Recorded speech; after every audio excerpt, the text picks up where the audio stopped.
अस्सलामुअलैकुम। आज हम करने जा रहे हैं class 10 NBF new book chemistry chapter 8। इसका लास्ट टॉपिक है एस्टर। एस्टर की नेमिंग करेंगे हम। इससे पहले हमने carboxylic acid, alcohols, alkanes, alkenes and alkynes की है।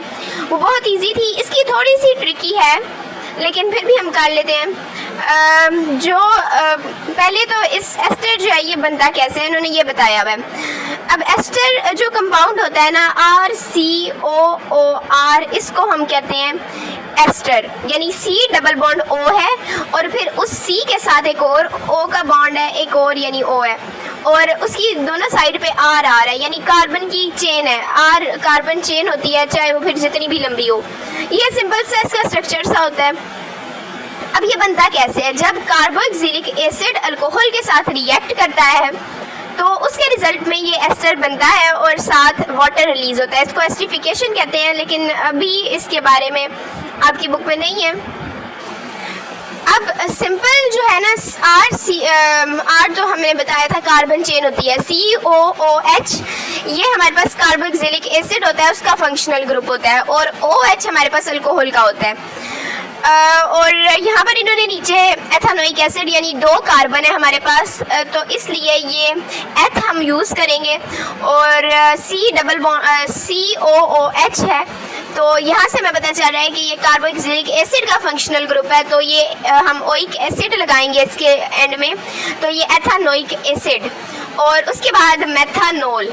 मेथानोल में यानी एक कार्बन है तो मेथ और अल्कोहल है तो इसलिए मेथानोल। अब जो एस्टर बनता है उसमें नेम कहाँ से आता है, कैसे उसका नेम हमें पता चलता है। इसके नेम के 2 पार्ट होते हैं।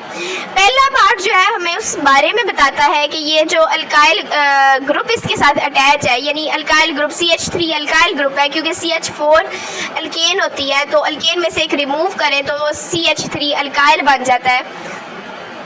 तो जो स्मॉल पार्ट होता है यहाँ पर वही आ रहा होता है हमारे पास अल्कोहल से, तो ये अल्कोहल का पार्ट होता है। ये एक पार्ट हमें इस बारे में बताता है कि जो अल्काइल ग्रुप हमारे पास अल्कोहल से आया है जो इसके साथ अटैच है एस्टर में है, एस्टर का पार्ट है। और जो सेकंड होता है इसके, क्योंकि नाम के 2 पार्ट हैं, एक तो अल्कोहल का जो अल्काइल हमारे पास ग्रुप होता है वो हम लिखते हैं और दूसरा हमारे पास होता है कार्बोक्सिलिक एसिड। जो हम यूज़ कर रहे होते हैं ना वही कार्बोक्सिलिक एसिड का नाम होता है, लेकिन उसमें हम IC की बजाय IC हटाकर हम उसकी बजाय ATE, जैसे ये है जो हमारे पास मिथाइल इथेनोएट है। अब हमारे पास जो अल्कोहल है वो मेथानोल है।